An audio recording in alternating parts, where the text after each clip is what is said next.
오늘은 에베소 6장 21절로 24절 말씀 가지고 영생불사라는 주제로 말씀을 나누겠습니다.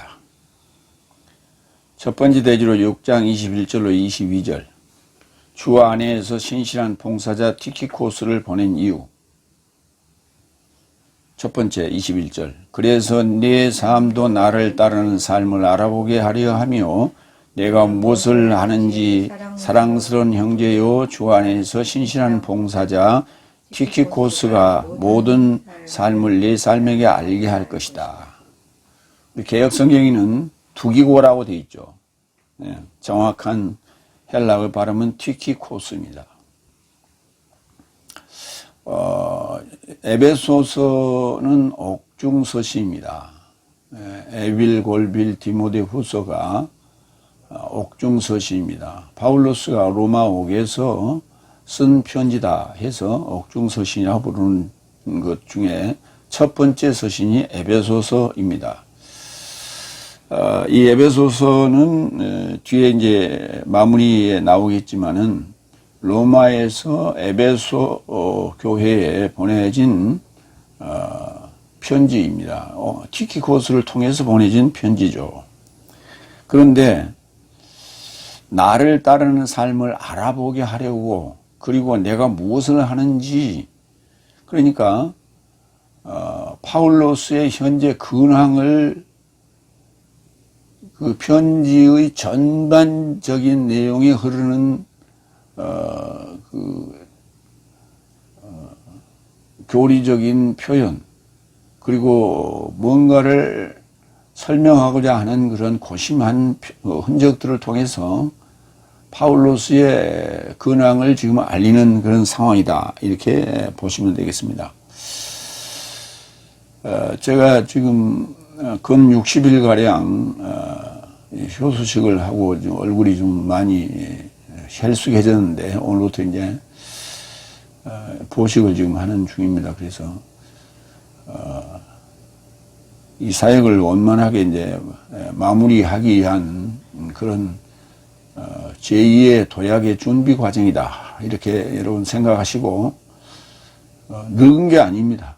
살이 좀 체중이 빠져서 약간 헬스게 보이는데 다시 이제 운동하고 근력을 붙이고 힘이 솟으면은 더 활발한 제2막의 사역이 시작될 것이다 하는 말씀을 드리면서, 이게 오늘 현재의 제 근황입니다. 이처럼 파울로스가 이제 로마 옥에서 순교를 앞두고 있으면서 정말 고심하며 써내려간 편지의 내용이 에베소서, 빌립보서, 골로새서, 빌레몬서, 그리고 디모데 후서라고 생각하시면 되겠습니다. 혹간에 어떤 이들은 에빌, 골빌을 옥중서신이라고 하는데 디모데 후서 옥중서신을 넣어야 됩니다. 사랑스러운 형제인 티키코스, 신실한 봉사 티키코스를 통해서 내가 무엇을 하고 있는지, 그리고 나를 따르는 삶을 알아보게 하려는 그런 의도로서 이제 마지막을 준비하는 그런 지금 내용이 오늘 이제 마무리, 에베소서 서신 마무리 부분에 이게 나와 있습니다. 나를 따르는 삶을 알아보게 하려고, A도 알아봐야 돼. 나의 제자들이, 나와 함께한 동역자들이 누군가 하는 걸 알아봐야 된다. 내가 이제 그저 순교하고 떠나면 뿔뿔이 흩어질 수 있고, 또 누군가가 대역을 해야 되는데 그것을 서로 알아볼 수 있는 그러한 입장에서 지금 티키코스를 보내고 있다, 이런 내용입니다. 마태복음 4장 16절, 흑암에 앉은 백성이 큰 빛을 알아보았다. 알아봐야 돼. 누군지 알아봐야 돼. 사망의 지역과 그늘에 앉은 그 삶에게 빛이 솟았다. 흑암에 앉은 백성이 큰 빛을 알아봐야 돼. 파울로스를 알아본 것처럼 파울로스와 함께 동역하는 그 동역자들을 알아봐야 돼. 내가 무엇을 하는지. 그 하는지라는 단어가 프라소라는 단어예요. 저지르다, 징수하다, 뭐뭐를 하다, 뭐 이런 적극적인 어떤 그런 표현이에요. 요한복음 5장 29절. 선한 삶을 행한 삶은, 여기 행한 삶은 생명의 부활에 이르고자 나오게 될 것이며, 사악한 삶을 저지른 삶도, 그 저지른 삶도 플러스예요. 심판의 부활에 이르고자 나오게 될 것이다. 생명의 부활로, 심판의 부활로 나와서 판결을 받게 될 것이라는 것이죠. 그게 이제 저지르다. 그러니까 좋은 선한 행동은 우리가 이제 뭐 행한다. 그 다음에 나쁜 행동은 저지른다. 그렇게 표현을 하죠. 그 단어가 프라소예요. 사랑스러운 형제, 아델포스. 히브리서 2장 11절. 거룩하게 하시는 자와 거룩함을 받는 삶이 모두 하나에서 나왔으니 이러한 이유로 저 삶을 형제 삶으로 초청하시길 부끄러워 아니하시고. 주님께서 우리를 그렇게 대하셨다는 거예요. 하나에서 모두 하나에서 나왔다. 이게 굉장히 중요한 거고, 평등, 평화, 자유, 이것을 지금 그러니까 우리가 이제 예수를 믿는다고 하는 것은 어떤 그 주종관의 관계이면서 또한 평등한 평화의 관계다라고 하는 것을 형제로서 이렇게 표현했죠. 주 안에서 신실한 피스토스, 봉사자, 디아코노스, 티키코스를 그렇게 표현했어요. 주 안에서 신실한 봉사자. 신실한 단어를 충성스럽다는 표현으로 썼고요. 또는 다른 표현으로서는 믿음직하다 이런 표현을 말할 수 있어요. 봉사자, 디아코노스, 뭐 집사라고도 합니다만은 봉사자입니다. 고린도전서 4장 2절. 그래서 그가 어떤 믿음직스러운 자로 발견되게 하려고 청지기 삶 안에서 남은 자를 찾게 된다. 그 믿음직스럽다는 단어가 신실하다는 단어예요. 그러니까 한문으로 얘기하면 신실하다. 우리말로 얘기하면 믿음직스럽다. 고린도후서 11장 15절. 그런즉 사탄의 봉사자 삶도 의의 봉사자 삶같이 변형하거든 큰 일이 아니다. 저 삶의 완성은 저 삶의 행위를 조차 있을 것이다. 사탄의 봉사자도 있어요. 그러니까 이걸 집사로 얘기하면 사탄의 집사도 있다니까요. 그리스도스의 집사도 있고 사탄의 집사도 있다고. 그리스도스의 봉사자도 있고 사탄의 봉사자도 있어요.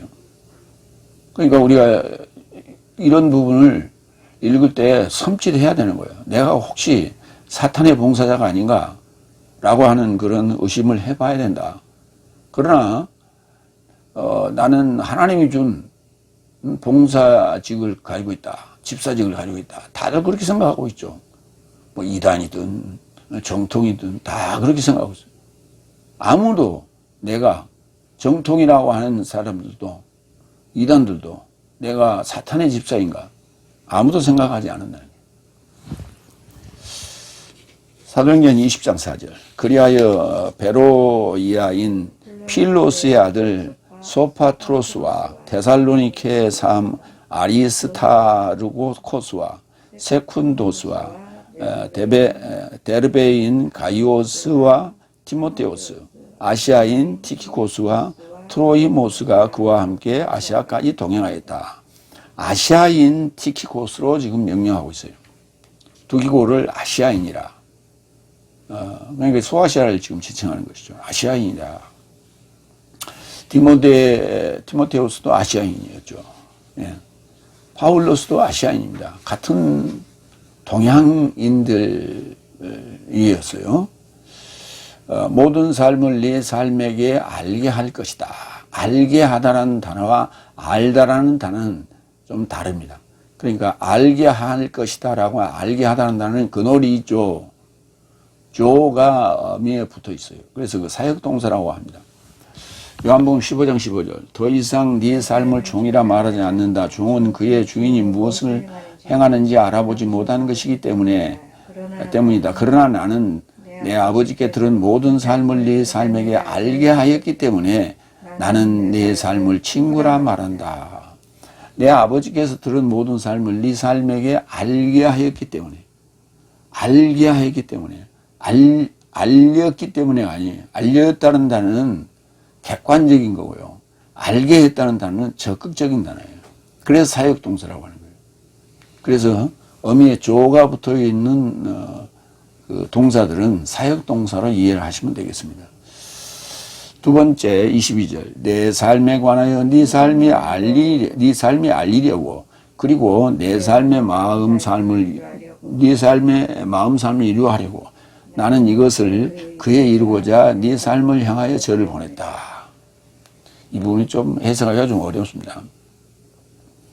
내 삶에 관하여 알리려고 이렇게 알리려고 할 때는 기노스코를 썼어요. 근오리조는 알게 할 것이고 알리는 것은 알리는 것은 기노스코. 이게 알다는 동사예요. 마태복음 11장 11절 그러자 그가 답변하여 저 삶에게 언급하셨다. 이는 네 삶에게는 하늘 삶의 나라의 비밀 삶을 알도록 주어졌으나 저 삶에게는 주어지지 않는 것이다. 이 삶에게는 알도록 자기가 알도록 능동태로 부정사예요. 자기가 알도록 주어졌어요. 알게 해주는 게 아니에요. 알게 해주는 거는 주입식이라는 개념이에요. 주입시켜요. 그런데 알도록 이건 객관적인 거예요. 내 마음 삶을 위로하려고 파라칼레오 위로하려고 로마서 12장 8절 혹 위로 안에서 가까이 초청하는 자이든지 그게 위로라는 단어도 파라클레오 그 다음에 가까이 초청한다는 단어도 파라클레오 그러니까 같은 단어인데 하나는 그냥 보편적인 표현이고 하나는 단어의 분해를 해서 가까이 초청하다는 단어예요. 위로라는 게 가까이 초청하는 거예요. 그래서 가까이 초청한다는 의미를 가지고 하나는 위로, 하나는 간청 이렇게 했습니다. 그러니까 가까이 초청하는 간청하는 것도 가까이 초청하는 거고 위로하는 것도 가까이 초청하는 거예요. 우리가 위로할 때 왜 껴안고 따뜻따뜻 해주죠. 그럴 때 이제 위로가 되는데 그런 거 하면 간청할 때도 우리가 이렇게 가까이 다가가지 않습니까? 그런 표현으로 이해하시면 되겠습니다. 혹 위로 안에서 가까이 초청하는 자이든지 성실함 안에서 나눠주는 자이든지 부지런함 안에서 앞서는 자이든지 화해자 안에서 긍휼히 여기는 자이든지 이런 표현을 썼죠. 나는 이것을이라는 투토라고 하는 것은 내 사정을 내 상황을 내 근황을 그에 이루고자 에이스 아우토스 티키코스를 얘기하는 거예요. 그에 이루고자 저를 보냈다. 그러니까 그에 이루고라는 3인칭으로 표현을 하고 있고 저를 보냈다는 호스라고 하는 이건 관계대명사를 썼어요. 저를 보냈다. 네. 그에 이루고자. 그러니까 에베소 교회가 티키코스에 이루고자 티키코스화 되고자 그러니까 파울로스의 대신 보내는 사신의 입장이니까 그 나를 그처럼 대하라는 거예요.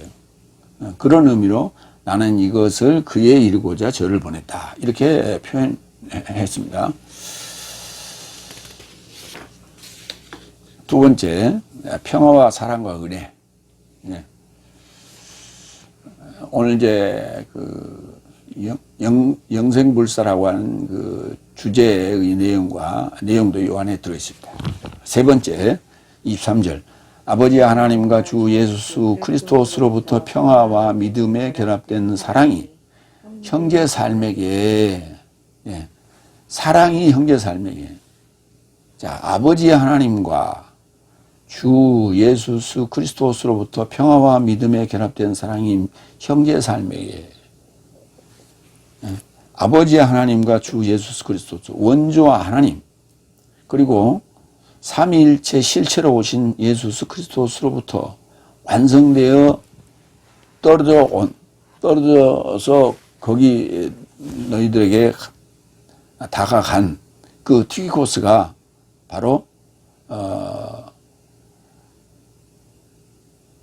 평화와 믿음에 결합된 사랑이요. 그것이 형제 삶에게 지금 가고 있다 하는 얘기를 표현하고 있는 거예요. 그걸 함축적으로 쓰고 있는 거예요. 평화와 믿음에 결합된 에베소서 2장 14절로 15절. 자, 이제 왜 이런 표현을 아버지 하나님과 실체인 삼일체인 예수 그리스도로부터 평화 믿음에 결합된 사랑이 형제 삶에게 가는가? 그 얘기를 지금 하겠습니다. 평화, 에이네. 에베소서 2장 14절로 15절. 왜냐하면 그는 내 삶의 평화이시다. 그러니까 그는 내 삶의 평화이시다가 누구냐면 주 예수 그리스도스예요. 그러니까 단지 우리가 평안이 뭐 이런 평강이니 하는 그런 그 추상적인 의미의 단어가 아니라 실체이고 실제이신 예수 그리스도스가 평화라는 거예요. 그래서 하나님과 주 예수 그리스도스로부터 아포되어 가지고 지금 오고 있는 분이 평화예요. 그분이 하나님이고 그분이 예수 그리스도스예요. 양편 삶을 하나로 만드셨던 분, 그리고 원수인 장벽의 중간을 그 육체 안에서 허셨던 분, 계명 삶의 법을 증령 안에서 쓸모없게 하셨으니 이는 두 삶을 평화를 행하사 한 세 사람에 이루고자 자신 안에서 창조하려 하며, 평화를 행하사 한 세 사람에 이루고자 자신 안에서 창조하려 했다. 자신 안에서 창조하려 했다. 평화이기 때문에 가능한 거예요. 하나님이시기 때문에 가능한 거예요. 갈라디아서 3장 23절 25절. 그러나 그가 오기 전에 내 삶은 계시되기로 의도하는 믿음에 이르고자 갖춰진 것은 믿음을 법 아래서 보호하더라. 그같이 법은 그리스도스에 이르고자 내 삶의 초등교사가 된 것이니 내 삶의 믿음에서 나서 의롭게 되려 함이라 합니다. 그래서 믿음이 왔으니 내 삶은 더 이상 초등교사 아래에 있지 않는다. 믿음이 왔다 이렇게 표현했어요. 믿음이라는 단어가 지금 믿음에 이르고자 믿음을 법 아래 보호하고 믿음에서 나서 의롭게 되려 합니다. 그러니까 믿음이라는 단어를 우리에게도 믿음이라는 단어를 썼고 믿음이 왔다라고 하는 하나님의 실체에게도 믿음이라는 단어를 썼어요. 그러니까 믿음이라는 단어는 상호관계예요. 보내는 자도 믿음이 있어야 되고 받는 자도 믿음이 있어야 되고 그 믿음과 믿음이 부딪힐 때에 그 상승 효과를 나타낸다. 그래서 하나님과 주 예수 그리스도로부터 믿음이 평화가 결합이 됐는데 그 결합된 게 누구냐? 사랑이라는 거예요. 사랑이 아가페. 요한일서 4장 16절. 그리고 하나님께서 내 삶 안에 사랑을 가지고 계신다는 것을 아는 것이 믿는 것이다. 믿음과 사랑을 가지고 계신다는 것을 아는 것이 믿는 것이다라고 하는 것을 일치시켰어요. 하나님은 또한 사랑이시다 했어요. 하나님이 사랑이라는 거예요. 사랑 안에 머무는 자는 하나님 안에 머물고 하나님도 그 안에 머무신다. 그러니까 그 사랑을 가지고 오셨으니까 그 사랑을 받으면은 사랑이 되는 거예요. 그러니까 하나님이 오셨으니까 하나님을 받아들이면 하나님이 되는 거예요. 같은 말이에요. 그래서 그것을 사랑이라는 표현을 썼어요. 그 사랑을 가지고 간 자가 평화와 믿음에 결합된 사랑이 누구냐? 티키코스예요. 그러니까 티키코스가 나 대신 하나님 대신 지금 같다는 얘기예요. 형제 삶에게 같다는 얘기예요. 예. 네 번째 24절. 오늘 여기 이제 불멸 안에 계신 내 삶의 주 예수 그리스도스를 사랑스러운 모든 삶에 결합한 은혜이다. 아멘. 하고 이제 마무리합니다. 영생불사. 불멸 안에 계신 내 삶의 주 예수 그리스도스를 사랑스러운 모든 삶에 결합한 은혜이다. 이게 이제 함축적으로 얘기를 한 건데,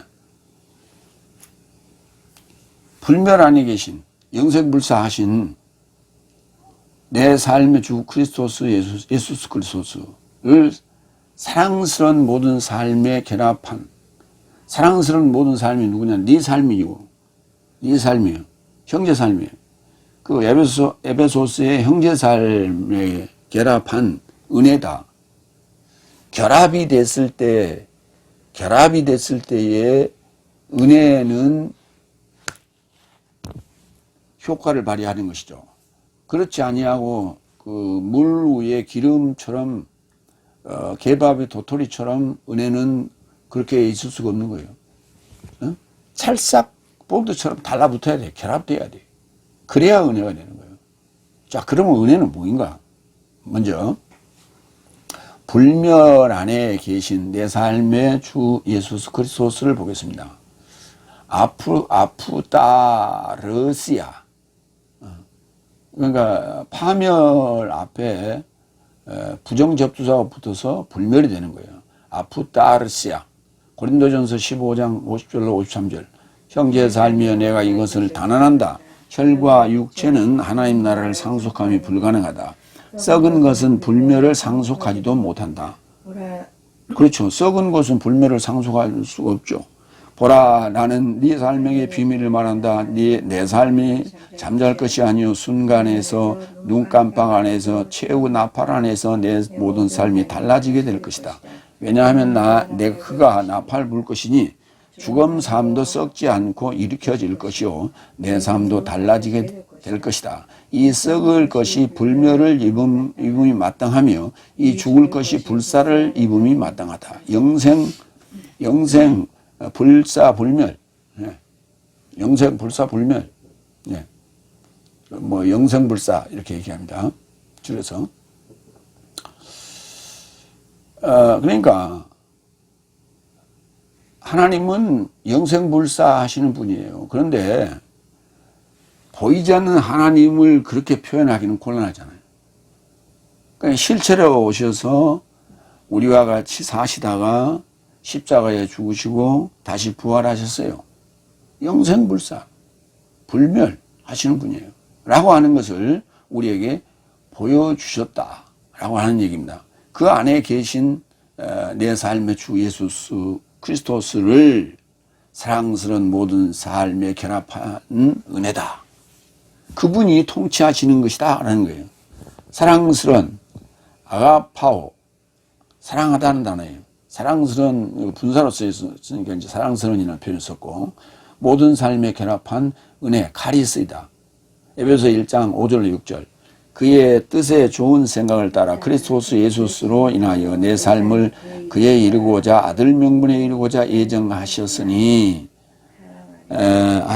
사랑 안에서 그의 은혜의 영광의 찬양에 이루고자 사랑받는 자 안에서 내 삶에 은혜 베푸셨다.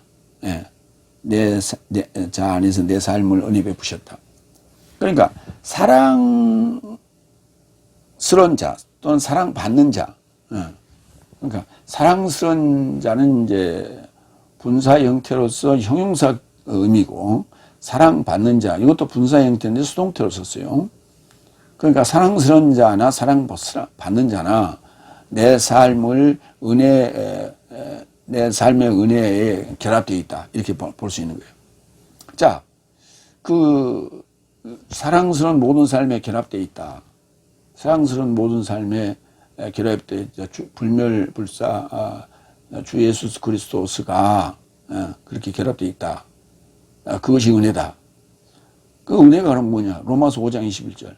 이는 죄가 사망 안에서 통치한 것 같이 똑같이 은혜도 이같이 내 삶의 주 그리스도스 예수스로 인하여 내 세상 생명이 이루고자 의로 인하여 통치하고자 하려 합니다. 그렇죠. 죄가 사망 안에서 통치한 것 같이 은혜도 내 삶의 주 그리스도스 예수로 인하여 내세적 생명이 이루고자 의로 인하여 통치하는 것. 이게 은혜예요. 이게 은혜예요.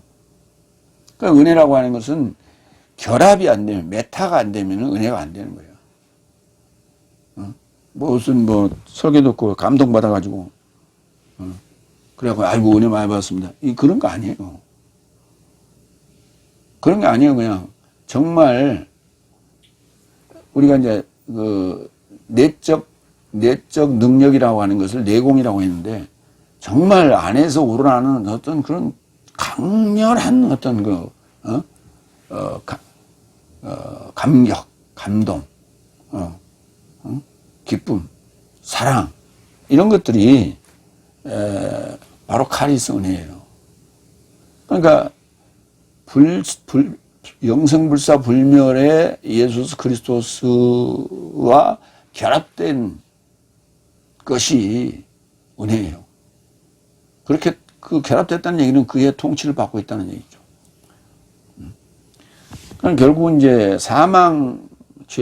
죄라고 하는 그 사망 안에서 통치받던 그런 상황에서, 다시 말해서 예를 들면 북한에서 살다가 남한으로 내려오는 그런 의미예요. 그런 공산주의 독재 상태에 살다가 자유민주주의 사회로 귀순한 것 같은 그런 입장이다. 이게 바로 영생불사 불멸의 예수 그리스도스에 결합된 은혜다. 이렇게 말할 수 있는 거예요. 다섯 번째, 티키고스로 인하여 로마로부터 에페시오스 삶을 향하여 쓰여졌다. 이거는 이제 번역이 안 됐고, 마지막 이제 이 에베소서가 어떻게 쓰여졌고, 그 수신자가 누구고 보낸 자는 누군가라고 하는 부분을 이제 설명하기 위한 부분입니다. 로마라는 단어는 강하다는 뜻을 가지고 있죠. 흐로메. 그 다음에 흐로마이스티, 로마어, 흐로마이오스, 로마인, 흐로마이코스, 로마의, 이런 그 로마로부터 지금 티키코스, 행운이라는 뜻을 가지고 있죠. 티키코스를 통해서 에페시오스 삶을 향하여 쓰여진 것이다. 디모데후서 1장 16절 보겠습니다. 그래서 오네시포로스의 집에 긍휼을 베푸시기를 원하옵나이다. 저가 나를 자주 회복시켰으며 나의 쇠사슬을 부끄럽게 여기지 않고 오히려 로마 안에서 저가 열성적으로 나를 찾아와 만나곤 했습니다. 그러니까 오네시포로스가 옥중에 있는 파울로스를 부끄럽게 여기지 아니하고 늘 와서 면회했다. 그런 얘기죠. 그날 안에서 주의 곁에서 긍휼을 얻도록 주께서 저에게 긍휼을 베푸시기를 원하옵나이다. 또한 저가 에페소스 안에서 얼마큼 봉사했는지는 네가 잘 알고 있다. 디모데에게 지금 보내는 편지에서 지금 옥중에 옥중바라지를 하고 늘 면회를 왔던 오네시포로스에 대한 지금 그 칭찬과 부탁을 지금 하는 부분이다. 이렇게 보면 되겠습니다. 그렇기 때문에 이후에도 나옵니다만 디모데후서가 디모데에게 보내는 편지인데 옥중서신으로서 옥에 있는 나에게 올 때 마가 요한을 데리고 오라 이런 부탁을 하죠. 그래서 이제 마가 요한이 로마옥에 도착하여 마지막 마무리 마가복음을 쓰기 위한 마무리 복음을 전하는 것으로 이제 추측이 됩니다. 티키코스 행운 사도행전 20장 4절, 에베소 6장 21절, 고린도서 4장 7절, 디모데후서 4장 12절, 디도서 3장 12절에 쓰였어요. 상당히 많이 나오죠. 티키코스가. 디도서 3장 12절 보겠습니다. 내가 네게로 아데마 혹은 두기고를 보내면 언제든지 너는 니고볼리에 이르고자 내게 오도록 서둘러라. 내가 거기서 겨울나기로 결정하였다. 이런 내용이 디도서에 기록되어 있어요. 그때 티키코스를 심부름 사신으로 이렇게 보내는 일을 합니다. 그러니까 상당히 성실하고 신실하고 믿음스럽고 어떤 그 심부름을 참 열심히 잘했던 친구다. 이렇게 볼 수가 있어요. 글쎄요, 저도 어렸을 때 상당히 심부름을 잘했어요. 제가 초등학교 5학년 때 아버지가 병원으로 입원해 있을 때 저 섬에까지 육지에 섬에까지 한 30분 걸리고 거기서 내려서 한 2시간 걸리는 걸어서 그런 곳에 심부름을 갔던 그런 할아버지 댁에 심부름을 하곤 했던 그런 기억이 나고 또 같은 면에 거주할 때도 상당히 먼 거리입니다. 한 2시간 되는 거리를 가서 홀로 어렸을 때 가가지고 할머니가 준비해준 어떤 그런 뭐 반찬 또 간식거리 이런 것들을 짊어지고 와서 동생들을 먹였던 그런 기억이 납니다. 그래서 아마 이 티키코스도 파울로스의 그러한 잔심부름을 성실하게 했던 친구가 아닌가 이런 생각을 합니다. 에페시오스라는 단어예요. 허용하다라는 의미를 가지고 있죠. 에페소스, 에베소라는 지명이고요.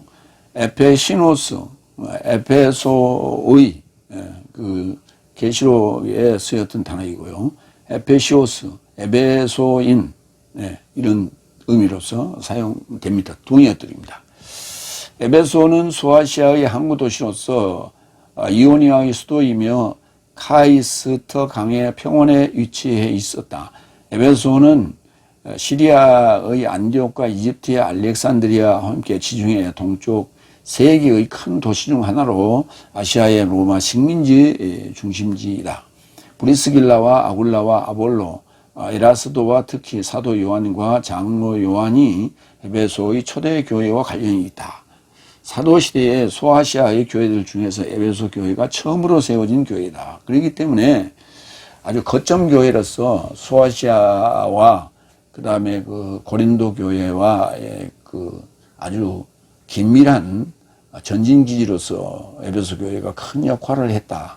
그래서 굉장히 신경을 쓰는 그런 교회이고, 그런가 하면 이 에베소 교회가 요한계시록에도 처음에 등장하는 아주 의미가 있는 교회라 이렇게 말할 수 있어요.